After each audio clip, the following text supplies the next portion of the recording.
안녕하십니까? 역사의 숨결과 문화의 깊이를 통해 지혜를 나누는 시간입니다. 오늘 우리는 약 2000년 전 예루살렘의 한 성문 앞에서 일어났던 놀라운 사건 속으로 시간여행을 떠나보려 합니다. 이 이야기는 단순히 과거의 기록이 아니라 오늘을 살아가는 우리 모두에게 깊은 울림과 희망의 메시지를 전해줍니다. 본격적인 이야기에 앞서 여러분의 구독과 좋아요는 저희가 더 좋은 콘텐츠를 만드는 데 큰 힘이 됩니다. 이 귀한 말씀을 사랑하는 이들과 나누고 채널을 구독해주시는 것만으로도 여러분은 하나님의 은혜를 전하는 귀한 사역에 동참하시게 됩니다. 여러분의 삶에 늘 평안과 축복이 가득하기를 기도합니다. 이야기의 무대는 예루살렘 성전, 그 중에서도 미문이라 불리는 아름다운 문 앞입니다. 매일 같은 시간, 한 남자가 사람들에게 실려와 그 자리에 노딥니다. 그는 태어날 때부터 걷지 못하는 이였습니다. 그의 눈에 비친 세상은 늘 아래에서 위를 향해 있었고, 그의 유일한 희망은 성전으로 들어가는 사람들의 동정심에 기대어 동전 몇 입을 구걸하는 것이었습니다. 그의 삶은 절망과 체념으로 짜인 잿빛 양탄자와 같았습니다. 그러던 어느 날 오후, 베드로와 요한이라는 두 사람이 기도하러 성전으로 올라가고 있었습니다. 남자는 여느 때처럼 그들에게도 손을 내밀어 구걸했습니다. 하지만 그날 그는 평생 받아온 동정과는 비교할 수 없는 것을 받게 될 운명이었습니다. 베드로가 요한과 더불어 그를 주목하며 말했습니다. 우리를 보라. 남자는 무언가 얻을 것이 있으리라 기대하며 그들을 쳐다보았습니다.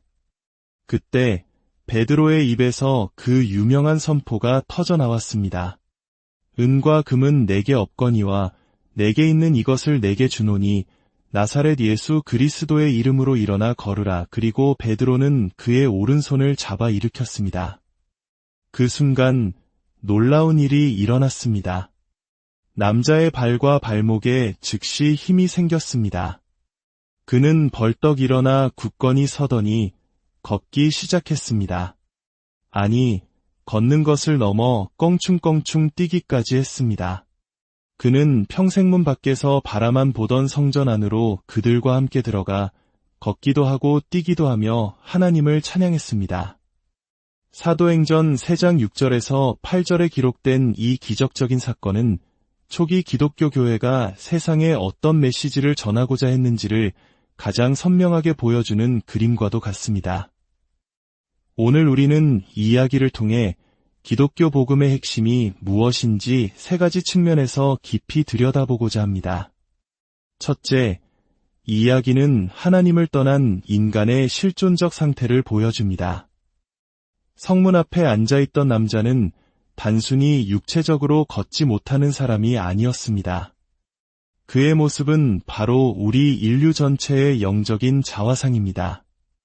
성경은 모든 인간이 원죄 아래 태어났다고 말합니다.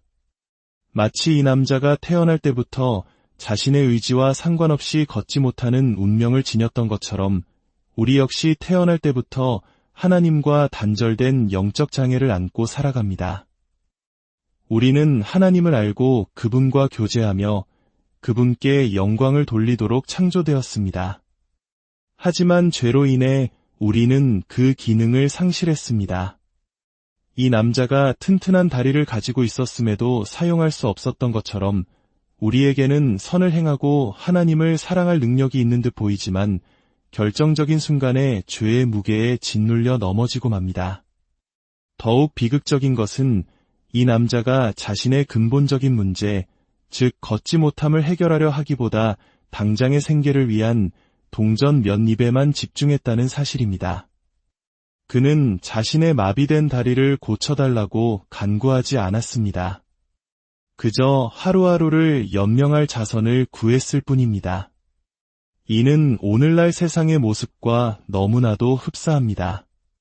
사람들은 전쟁, 경제위기, 질병과 같은 표면적인 문제들을 해결하는 데 온 힘을 쏟습니다. 하지만 그 모든 문제의 뿌리에 있는 인간의 죄와 영적 마비 상태에 대해서는 무관심하거나 외면합니다. 교육, 과학, 예술, 정치와 같은 인간의 모든 노력은 훌륭하고 필요합니다. 그것들은 마치 이 남자를 매일 성문 앞까지 옮겨다주는 친구들과 같습니다. 우리의 삶을 조금 더 편안하게 만들고 고통을 잠시 잊게 해줄 수는 있습니다. 하지만 결코 우리를 스스로 일어나 걷게 할 수는 없습니다. 인간 문명의 가장 위대한 성취조차도 영혼의 근본적인 문제를 해결하지 못한 채 우리를 아름다운 성전문 밖에 앉아있는 구걸하는 존재로 남겨둘 뿐입니다.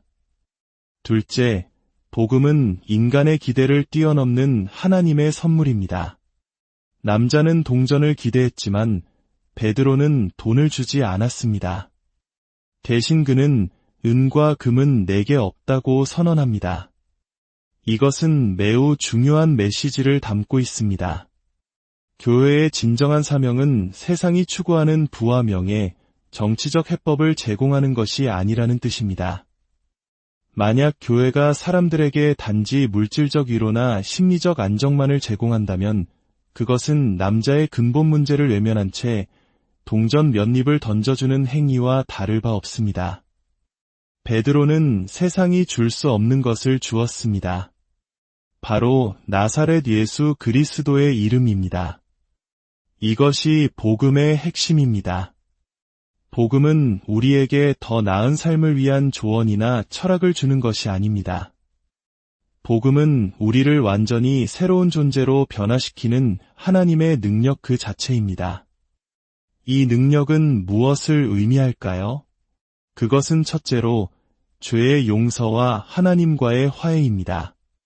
우리가 과거에 지었던 모든 죄와 허물을 깨끗하게 씻어주시고 원수되었던 하나님과 다시 한번 사랑의 관계를 회복시켜 주시는 것입니다. 둘째로 새로운 생명입니다. 죄의 노예로 살던 옛사람은 죽고 하나님의 자녀로서 새로운 삶을 시작하게 되는 거듭남을 의미합니다. 셋째로 살아갈 능력입니다. 더 이상 죄의 유혹에 무기력하게 쓰러지지 않고 하나님의 뜻대로 살아갈 수 있는 성령의 힘을 공급받는 것입니다. 마지막으로 이 모든 것을 통해 우리는 이 땅에서 참된 기쁨과 평안을 누리고 죽음 너머의 영원한 소망을 품게 됩니다. 이 모든 변화는 점진적으로 일어나는 것이 아니라 즉시 일어났다는 점에 주목해야 합니다. 남자의 발과 발목이 곧 힘을 얻고 일어선 것처럼 하나님의 구원은 우리가 믿는 그 순간 단번에 이루어지는 기적입니다. 이것이 바로 인간의 노력과 하나님의 은혜의 근본적인 차이입니다. 셋째, 이 모든 은혜는 오직 예수 그리스도를 통해 믿음으로 주어집니다. 사람들은 기적을 보고 베드로와 요한을 칭송하기 시작했습니다. 하지만 베드로는 단호하게 말합니다. 왜 우리를 주목하느냐? 우리의 개인적인 능력이나 경건함으로 이 사람을 걷게 한 것이 아니다.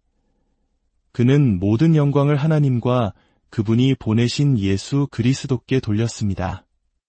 더욱 놀라운 것은 이 능력의 근원이 바로 그들이 얼마 전 생명의 주 이심에도 불구하고 십자가에 못 박아 죽인 바로 그 예수님이라는 사실입니다. 인류는 자신의 구원자를 스스로 거부하고 죽이는 엄청난 죄를 저질렀습니다. 하지만 하나님은 바로 그 십자가의 죽음을 통해 우리의 죄를 용서하시고 우리를 구원하시는 길을 열어 놓으셨습니다. 이것이 바로 복음의 신비이자 역설입니다. 예수님의 죽으심이 우리의 생명이 되었고 그분의 찢기심이 우리의 치유가 되었습니다. 그렇다면 이 놀라운 선물을 받기 위해 우리는 무엇을 해야 할까요? 베드로가 남자에게 요구한 것은 단 2가지였습니다. 첫째는 우리를 보라는 것이었고 둘째는 일어나 걸으라는 것이었습니다.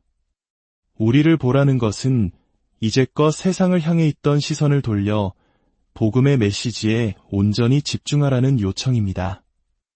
자신의 영혼이 처한 비참한 상태를 직시하고 오직 하나님만이 유일한 해결 책임을 인정하라는 부르심입니다.